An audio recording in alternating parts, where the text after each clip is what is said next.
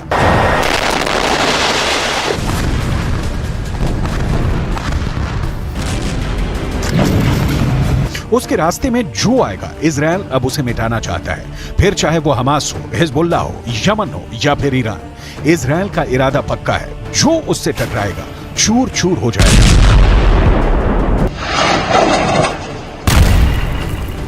इसमें कोई शक नहीं कि ईरान में इजरायल को लेकर इस वक्त बहुत गुस्सा है। ईरान के जनरल अब तक इजरायल की बमबारी को लेकर बहुत आक्रामक भाषण देते आए हैं, लेकिन इजरायल को डरा नहीं पाए।